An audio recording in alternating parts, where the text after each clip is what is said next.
सब बच्चों को नमस्कार। आज हम आपका क्लास 9वीं का जो प्रैक्टिस पेपर हमारे शिक्षा निदेशालय डायरेक्टरेट ऑफ एजुकेशन ने डाला है टर्म 2 के लिए, उसको डिस्कस करेंगे। बेसिक जो चीज़ें हैं वो सबसे पहले देख लेते हैं। आपको 2 घंटे का समय मिलेगा और अधिकतम मार्क्स होंगे 40। इसके अंदर 3 खंड होंगे, 15 प्रश्न टोटल करने हैं आपको। पहला जो ए खंड है उसमें 2 नंबर के क्वेश्चन होंगे जो कि 7 प्रश्न हैं। बै के अंदर 3 अंकों के 6 प्रश्न और लास्ट के 2 क्वेश्चन होंगे केस आधारित जिसके 4-4 अंक होंगे। तो प्रश्न पत्र को हम दोनों माध्यम में सॉल्व करेंगे, हिंदी और इंग्लिश, और आंसर्स भी इसी में नीचे PDF में है तो उनको भी मैं आपको शो करता रहूँगा साथ में। पहला प्रश्न है, एक लड़का सर्दी जुकाम से ग्रसित है, यह किस प्रकार का रोग है? तीव्र है या दीर्घकालिक है? 2 दीर्घकालिक रोगों के नाम लिखिए। तो पहले प्रश्न का उत्तर, सर्दी जुकाम किसके अंदर आता है? तीव्र रोग के अंदर, और इंग्लिश में हम क्या कहेंगे? It's a acute disease. 2 दीर्घकालिक रोग जो बहुत लंबे समय तक रहते हैं, इसमें आप कैंसर लिख सकते हैं, डायबिटीज़ लिख सकते हैं, ट्यूबरक्लोसिस लिख सकते हैं, ये सब चीज़ें आप इसके अंदर उत्तर में लिख सकते हैं। प्रश्न 2, पृथ्वी ग्रह पर उसके ध्रुवों और विषुवत वृत्त पर जी का मान किस प्रकार परिभाषित किया जाता है? How does value of G varies at poles and equator at the planet Earth? अब इसमें जो है पोल्स के ऊपर जो जी का मान होता है वो अधिक होता है और इक्वेटर के ऊपर जो जी का मान है वो कम होता है। क्यों? क्योंकि जो हमारी धरती है वो पूरी तरह से एक गोलाकार नहीं है, इलिप्सोइड बोला जाता है, अंडे के आकार की है। तो इसमें हम क्या लिखेंगे? Earth is not a sphere, it is ellipsoid and value of G is comparative more at poles and less at equator. तो आपका जो बाहर है वो पोल्स पे जाओगे तो बढ़ जाएगा और इक्वेटर पे आप खड़े होगे तो कम होगा। प्रश्न नंबर 3 देख लेते हैं। यदि आपका भार पृथ्वी की सतह पर 66 न्यूटन तो आपका चंद्रमा पर भार क्या होगा? अब if your weight is 66 Newton on the earth surface, what will be your weight on the moon? अब हमें पता है कि मून के ऊपर जो है गुरुत्वाकर्षण बल पृथ्वी के 1/6 होता है, तो इसको अगर 1/6 से कर सकते हैं तो हमारा आ जाएगा 11 न्यूटन। उसके बाद सेकंड है, चंद्रमा की सतह पर आपका द्रव्यमान बढ़ेगा या घटेगा? अब द्रव्यमान जो होता है वो हमेशा बराबर रहता है, भार जो है घटता और बढ़ता है, तो इसलिए वहाँ पर वो कोई बदलाव नहीं होगा। इसमें आपको एक चॉइस दी गई है, एक गेंद एक इमारत की छत से स्वतंत्र रूप से गिरती है और ज़मीन पर 2 सेकंड में गिरती है, ज़मीन से टकराने पर इसकी गति क्या होगी? तो इसके अंदर जो है, a ball is freely falls off from the terrace of a building and drops to the ground in 2 second, what is the speed on the striking the ground? इसमें जो हम फॉर्मूला यूज़ करेंगे वो यूज़ करेंगे v is equal to u plus AT। तो इसमें आप जब इसको कैलकुलेट करोगे तो आपका आंसर आना चाहिए 20 मीटर पर second. What is the height of the building? अगर आपको हाइट निकालनी है तो इसके अंदर जो है s is equal to half AT²। इसको हमने मॉडिफाई कर दिया फॉर्मूले को, ठीक है ना? तो उसके हिसाब से यहाँ पे आपका हाइट भी निकल आएगी।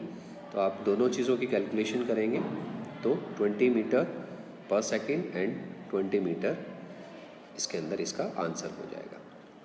नेक्स्ट क्वेश्चन नंबर 4 देखते हैं। अच्छे स्वास्थ्य के लिए व्यक्तिगत स्वच्छता एक आवश्यक शर्त है।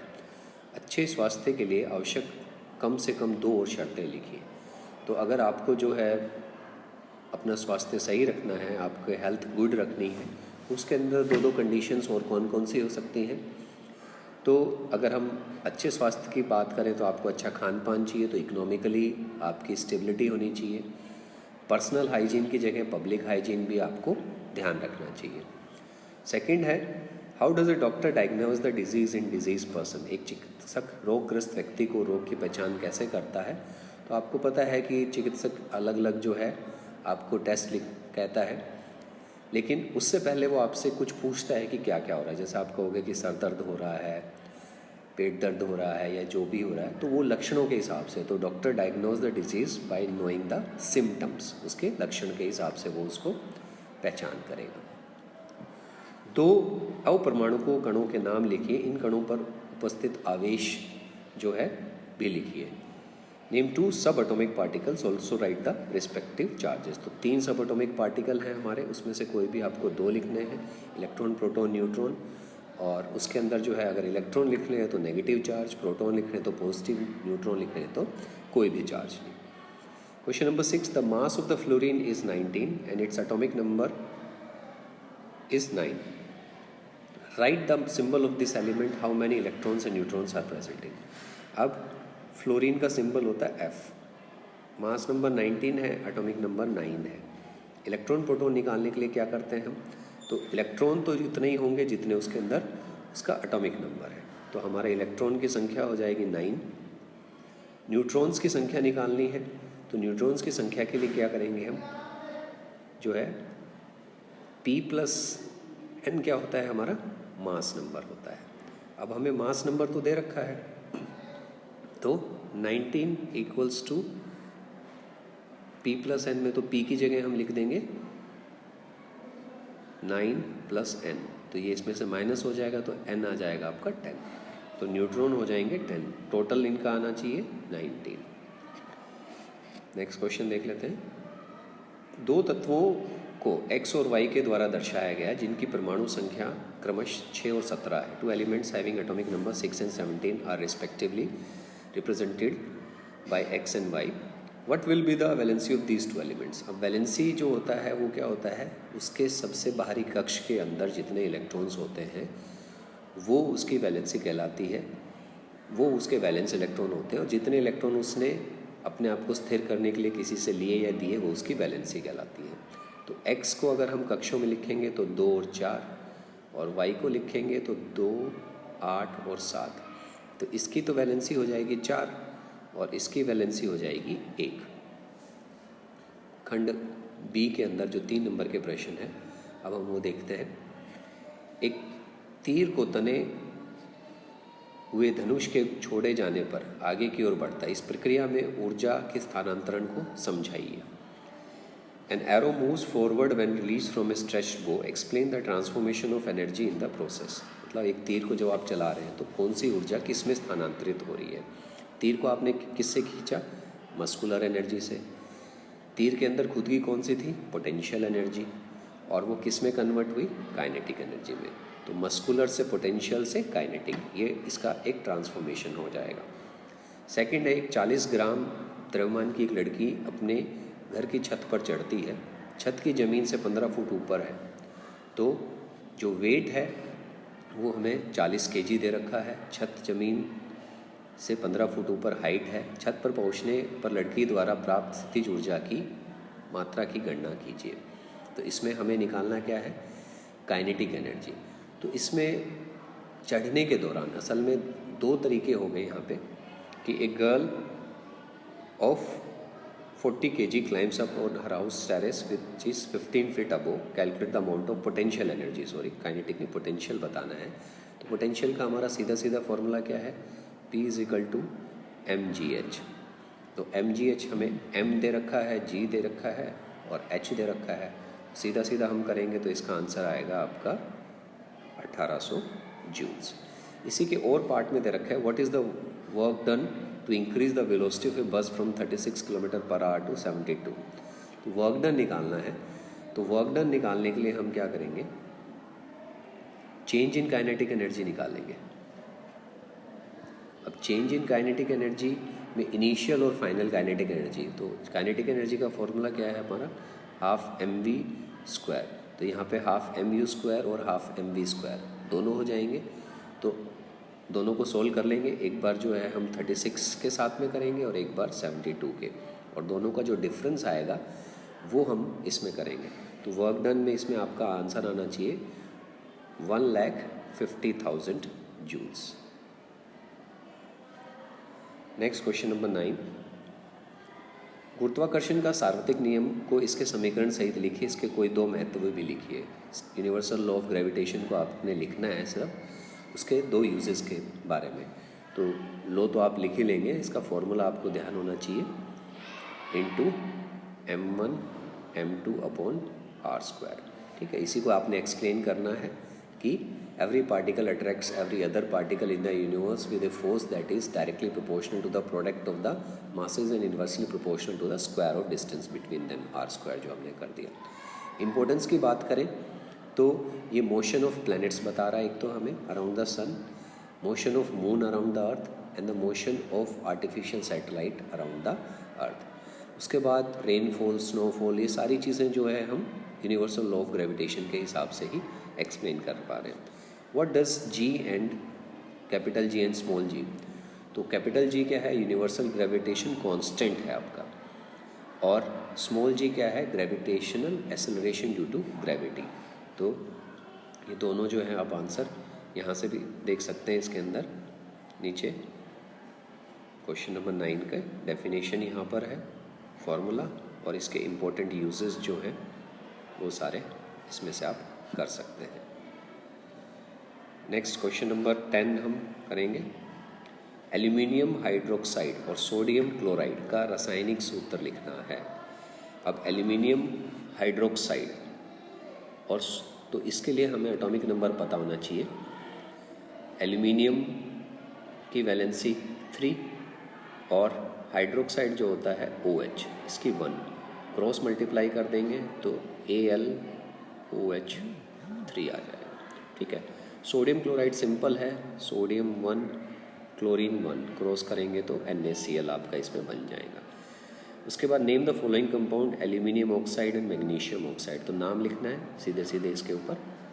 क्वेश्चन नंबर 11, प्रकाश संश्लेषण के दौरान ग्लूकोज और ऑक्सीजन का निर्माण होता है, ग्लूकोज का आणविक द्रव्यमान परिकलित कीजिए। आपको इसमें टोटल निकालना है, तो इसमें हम क्या करेंगे, 6 × 12 + 12 × 1 + 6 × 16, क्योंकि सबका आपको दे रखा है, टोटल आपका आंसर आ जाएगा 180U। ठीक है। उसके बाद है how many atoms are present in 12 grams of C12 carbon.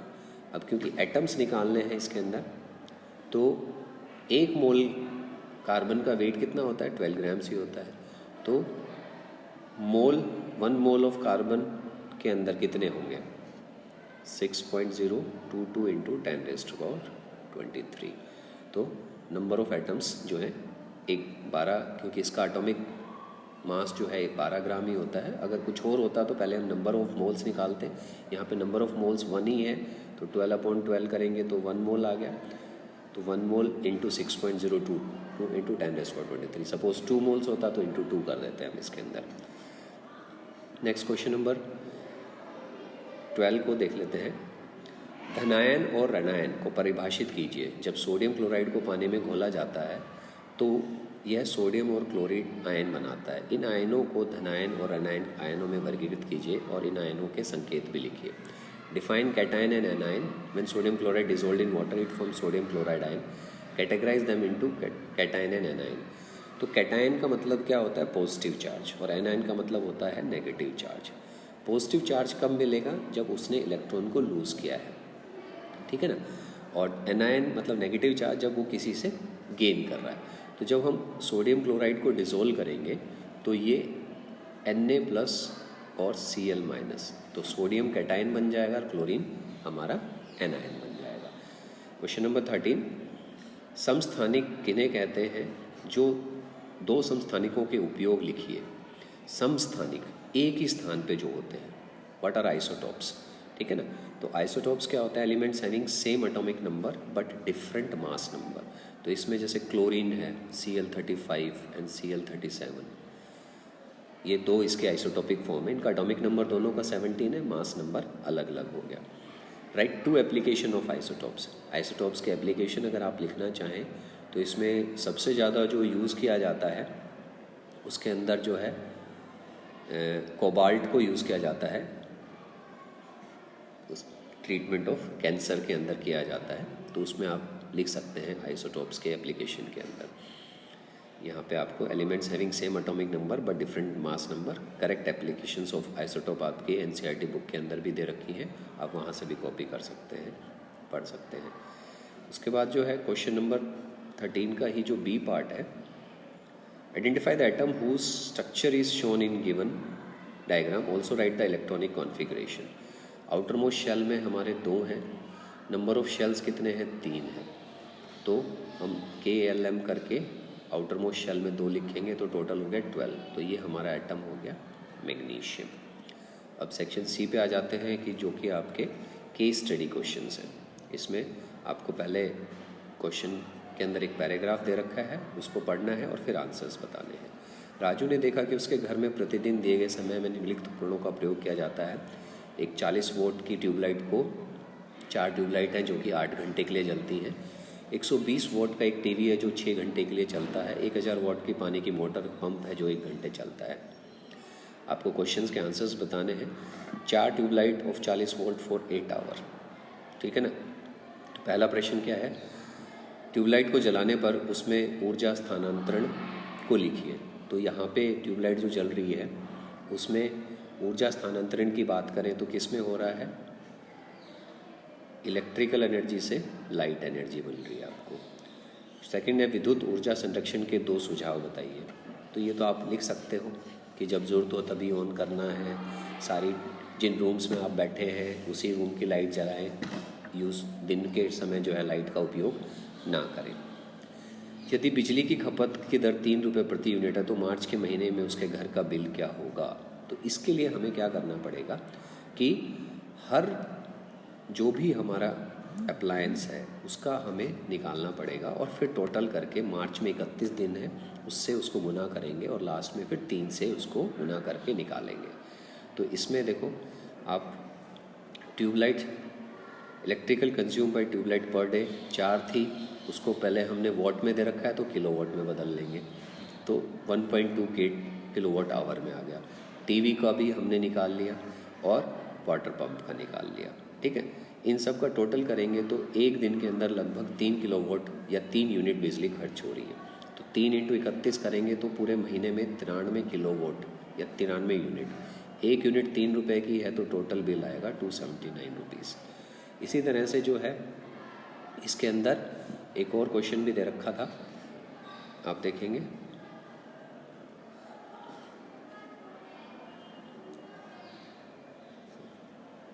How much water per minute the above water pump can raise to a height of 10 metre. कितना पानी जो है वो राइज करेगा। तो यहाँ पे 1 किलोवाट का हमारा पंप है तो कितना हो गया, उसमें 1000 वोट हो गया, ठीक है ना। हाइट कितनी है 10 मीटर, तो P = W/T एंड W/T क्या बन जाएगा, P = mgh/T। इससे आप निकालेंगे तो आपका आ जाएगा इसमें आंसर 600 kg। तो मास ऑफ वाटर आपका इससे निकल जाएगा, ठीक है ना। आप इसको कर सकते हैं, मास ऑफ वाटर निकालना है तो उसके हिसाब से 600 kg इसका उत्तर आना चाहिए। आखिरी प्रश्न है, a dog bytes a boy when he was distributing him in A street. His father takes him to doctor, prescribes 7 injections to him. Answer which disease can be caused by the dog bite। तो कुत्ते बिल्ली जो होते हैं उनके काटने से जो डिजीज़ होता है उसको कहा जाता है रेबीज़, ठीक है ना। What are vectors? Name 2 vectors borne disease। किसी के द्वारा होने वाली जो बीमारियां होती हैं उनको वेक्टर बोर्न डिजीज़ कहा जाता है। तो इसमें मलेरिया है, डेंगू है, रेबीज़ है, चिकनगुनिया है, ये सब आते हैं, ठीक है। क्योंकि उसके अंदर कोई बीच में एक मीडिएटर होता है जिसके द्वारा होती है। The injections prescribed by doctor was the vaccine. How does this vaccine will save the life of the. तो वैक्सीन क्या होता है, अभी ये जैसे चल रही है तो उसमें आप देखोगे कि वैक्सीन असल में देखो रेबीज़ हो गया, वेक्टर की डेफिनेशन। वैक्सीन क्या होता है, एक biological substance design to protect humans from infections caused by bacteria and viruses. They may help the individual to build his immunity against specific disease. तो ये इसका आंसर हो गया। और लास्ट पार्ट जो था इसमें हमारा prevention of disease is better than cure, उसको भी आप इसमें से लिख सकते हैं।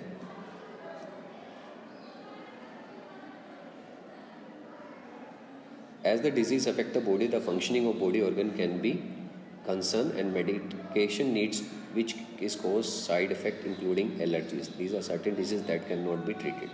Prevention is better, मतलब हमें सावधानी पहले रखनी चाहिए, वो ज़्यादा अच्छा है बीमारी होने से बचने के लिए बजाय उसके दवाई खाने के।